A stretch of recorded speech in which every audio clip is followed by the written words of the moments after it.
Back here with Lige Douzable, we welcome in Mackenzie Brooks from Inside the Lines via Sportsline. So it is a segment of in or out, given FanDuel odds, Sportsline projection models. So we're represented well here on this set. And some teams, naturally, we've talked about week to week.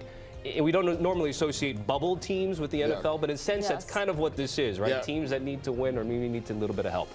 Let's start with the Chargers. 8-4, which is great. Yep. They really benefited from an easy schedule last year, but as we just showed, Deuce, the schedule not so good down the stretch for them this year. Are you in or are you out on the Bolts making the playoffs? Double T, I'm out. And it's crazy because the Chargers fans were in my DM because me and Pete did a breakdown, I think 2 weeks ago, of the Chargers' remaining schedule, and I was like, there's a real possibility they could lose 5 straight to end out the season. And you talked about it, right? Games against the Eagles, who are fighting for their playoff lives, the Chiefs, the Texans, the Broncos, Cowboys, all these teams are fighting for their playoff lives. And when you look at the Chargers right now, the issues with the offensive line, the 2 offensive tackles, and now Justin Herbert has an injured hand who's going to have surgery on it. And I know he's one of the toughest quarterbacks in all of football, but you know that's going to affect them. I think they're going to lean on the run game a little bit more. I just think that's a gauntlet of a schedule, Mackenzie, and I honestly think they will lose all 5 and they'll be out of the playoffs. That's crazy. I definitely a gauntlet of a schedule. They do have the hardest remaining schedule in our model as well, but we also think this is a good football team. I do think this is a good enough team. Do I think they go 5-0? No, but also do I see a couple non-conference games on the rest of that schedule? Yes. So as far as playoff contention, you win this game and they're up to 77% chance to make the playoff. They have such a good cushion right now. They're undefeated in their division, so the cushion they do have and the insurance they do have right now will help them not have to win out like some of these other desperate teams. But I will say, I'm a Philly fan. Philly looks broken, right? It might be a possible win there. And again, not a conference game. Cowboys aren't as well. So they only moved down to a 50% chance for us to make the playoff with the loss here, still alive. But I think the cushion they have in their division right now is really going to have to carry them. My question would be, Mackenzie, we saw them 2 weeks ago versus Jacksonville. Is that the Chargers team we're accustomed to, or is it the one that just beat the Raiders, which everybody is beating the Raiders? And that's why I have concerns, because it's just like, everybody gets right against the Raiders, right? That's what it seems to be this year. But then the next week, reality hits again, right? We saw that with the Cleveland Browns. Reality hit again. And now that you played a team like Jacksonville, who's fighting for their playoff lives, and they demolish you, like, which team are we going to see going forward? I think that's my biggest concern with this team. Okay. If you're with dudes, you might want to sprinkle in to not make the playoffs for the Chargers and get a little bit of better payout than you would be laying it with the Bolts right now. To the aforementioned Chiefs, 6-6. Now, odds aren't always reflective, which is why we have the Sportsline data too, because they're such a public team, a very popular team, Ken, as you're laughing. Plus 106 on FanDuel to make the postseason. What does the number say? Right. So plus 106 implies around 48% chance, right? We can call that 50 if we want. Like you just mentioned, that is, books taking advantage of an awesome brand. We would make it closer to 38% chance. If they lose this game, they go down to a 9% chance. Everything from there on out is not only must win, go 4-0, but you're also hoping for a Colts collapse, right? Yep. So now things aren't even in your control. If you do win this game, you're sneaking up to that coin flip, and it's great because you are in control of your own driver's seat, just winning your games and winning out. But if you lose this game, that becomes a problem of you're also hoping for the Colts to collapse, because that's quite frankly the only great head-to-head you have right now, right? When you're in the Chiefs situation, you're worried about who in the wild card race do you have head-to-heads against. And they don't have many. No. They really don't have many not to root for here. So I'd call it a win-out, must-win season. It's not technically dead if they lose this week, but now you're asking for things to happen not in your control. And Kent, I'm so glad you brought that up, because when you look at the tiebreaker scenarios, you said it, they would have to literally hope the Colts fall off the face of the earth, because they don't own the tiebreaker versus Jacksonville. They don't own it versus the Bills, all these other teams that are vying for playoff spots. Honestly, when you look at these next 2 games, I think they have to win both of them to even have a chance to get in. And the Texans game more than anything because of the tiebreaker scenario. If you lose to the Texans, literally the Colts are the only team you haven't won up on, because you've already lost to the Denver Broncos. You've already lost to the Chargers. So there's probably an outside chance they don't have a chance to win the division. But when you're just talking about teams you're jockeying for and to get into the playoffs, the Chiefs have really hurt themselves by losing against some of these teams that are vying for those last couple of playoff spots. I actually have them out. And I said this 2 weeks ago, just because everybody was talking about their schedule eases up. And I'm like, what schedule are you looking at? I'm like, the Texans need to get into the playoffs. The Broncos are fighting for the number 1 seed. The Chargers are fighting for their playoff lives. Like, this isn't an easy schedule by any means. And they ended up losing to the Cowboys like I said they would.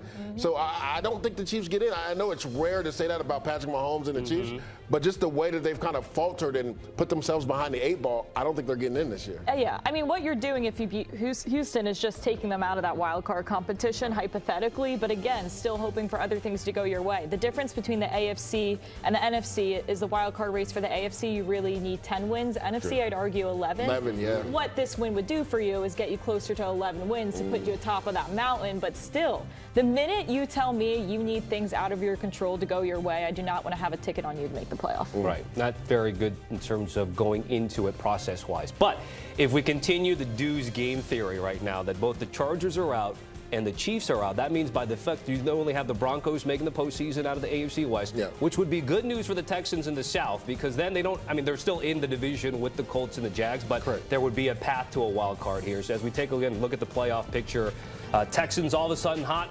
They got C.J. Stroud back. They beat the Colts, now 7-5. FanDuel has -134 to make the postseason. Make in or out for the Texans? You stated it, Tommy. Since I have the other 2 out, I have the Texans in, and this team is on a different trajectory right now. They're playing the best football of the season so far right now. C.J. Stroud comes back after missing nearly a month of football. Took him a little bit to get going, but he really got it together that second half, attacking the middle of the field versus the Indianapolis Colts. And you know me, Tommy, I'm going to always lean on a championship-type defense. If you have that type defense, you have a chance to get into the playoffs. I honestly think they pulled off the upset this week in Kansas City. I know that's going to be the main game this week that everybody's looking at, but the way that C.J. Stroud and that offensive line is starting to finally gel together, I think as far as complimentary football, this is the best they've played all year long. I like the Texans to get into the playoffs. Yeah, I think that line implies around a 57% chance. We have it around 59, and I think it's worth taking in it. And this is a team that's always been in our top 13 power rankings because of that defense. We've always been able to say this is a top 3 defense, and I said this a few weeks ago of just C.J. Stroud be like an 18th best offense. Correct. Like just be a mid-offense and let the defense do the work, which they're finally finding the potential and the stride to do here. So I do think it is worth that price. The other nice thing about them is that they're still in the division dance while being in the wild card dance as well. Not all of these teams have that type of luxury. And they're also in a division that helps them where you have Tennessee, where everyone's going to go 2-0 against them, and that just helps your conference record in general. Again, another thing not everybody has the luxury of having here. So a few things going their way as far as their division, as far as their conference in general here, but I do think in general the actual X's and O's of the football team, that defense can carry them really far. You know, we talked a lot about what Mac Jones did to San Francisco during Brock Purdy's absence. Hopefully we still talk about what Davis Mills did in absence of C.J. Stroud. Massive. 3-0 without C.J. Stroud. Davis Mills coming in with that defense to help along with that win streak. Let's get to the Cowboys, which last time I heard, they had beaten the Super Bowl representatives twice in 4 days. Don't know if anybody actually heard that. Unfortunately, it only still counts for 2 wins. 6-5-1, though. So the odds are stacked against the Cowboys, dudes. But are you buying the momentum that they're doing right now, in or out on the Cowboys? Me and Mackenzie have been higher on the Cowboys than a lot of people. I'm even higher on them than the sports line model. And when you look at it, I remember, Kenz, when we did this, I think 3 weeks ago, I said, if they win 2 out of these next 3, they'll get in. But to your point, it might take 11 wins in the NFC. The issue for the Cowboys are the people that they're chasing, they continue to win too. That's the biggest issue. But if they win this game versus the Lions, the Cowboys are getting in. I'm going to say they're going to get in. Right now, the Lions are having issues on the offensive side of the ball. When you talk about the offensive line, they've been giving up a lot of points lately on the defensive side. They've been dealing with injuries in the secondary. I think the Cowboys, with their balance of the offense, we know it's one of the most potent offenses in football. The defense is starting to come together, right? Quentin Williams and that defensive front starting to finally get after the quarterback. Those linebackers, DeMarion Overshown, he is one of the most athletic linebackers in football, and he's a guy that can match up with backs and tight ends out of the backfield. I think the Cowboys get in now. They play a game at the Lions, which essentially could be a winner get in, loser get out. I think the Cowboys go ahead and take care of business. And again, I don't know if there's a tougher 3-game stretch that they've played than anybody has in the NFL, but the way that their trajectory is showing right now and how they've played, I have the Cowboys getting in. I hate to bet on teams that are in win to stay alive territory, right? That's a really tough place to be. We're pretty much in line with the odds makers here, around a 25% chance to make the playoff, as in a 25% chance to win out here. Now that moves to 41% chance if you win this game, drops to 9% chance if you lose, essentially calling it playoff elimination. This is a team with a lot of wins, a lot of empty wins. A lot of these wins on their resume don't really mean much. 2 claps for beating Kansas City, but that's not even a conference game. I'd say Philly is really the only one that head-to-heads down the road could help them, but you're beating the Giants and you're beating the Jets, and there's only so many wins that are really helping them. They're still plus 650 to win the division. The Eagles are still minus 900. So as you mentioned, it's that wild card dance. What I will say about this team, glass half full, is having that tie, being 11-6-1, or excuse me, 11-5-1 instead of being 11-6. The way the parity of this conference has been, that could be very big for them down the stretch. And who would ever thought a tie is, I mean, it is better than a loss, but who thought it would mean anything? To that point, Kens, that Arizona game is probably going to keep them up at night because that's a game at home they probably should have won. And then even if you go to the Chicago Bears game, like that game they probably had a chance to win and they didn't. And those are 2 divisional games on the NFC side, which would have helped them in their cause. But I just think the way that they're playing right now, they're probably one of the hottest teams in the NFL. I could see them winning out and getting in. Defense much improved, especially at the deadline. The question then becomes, was it a little bit too little too late? So here's a look. Speaking of that game, of course, Cowboys and Lions, which is important. Playoff chances by Week 14 result. Again, with a win and with a loss. We now can segue to Detroit, which was the top seed last year, decimated by injuries, were the darlings, and all of a sudden finding themselves in the hunt right now, trying to fight for the wild card. Yeah, it's a tough spot for them. I'm going to call them out. I think this is a really hard spot to be. I mean, they're 2 games back from 2.5 from San Francisco. They'll just never catch a lot of these teams in the conference win percentage. And you're looking at an 8-2 team at San Francisco. Like, you talk about the teams ahead of them. Not only are they in a hole literally with their record, they're in a hole with injuries as well. I think what their situation is, they are the biggest Packers fans now, right? You need Chicago to have a complete meltdown. The same way we were talking about the Chiefs need a Colts meltdown. This is a team that needs Chicago to melt down because that's all they have. That's all they have to their name right now in the head-to-head situation. So you need to see the Packers sweep them, and that's the only way that they're going to find themselves in this conversation. But they're in win-or-go-home territory as well right now. Yeah, unfortunately, I have them out, and I picked this team to win the NFC North.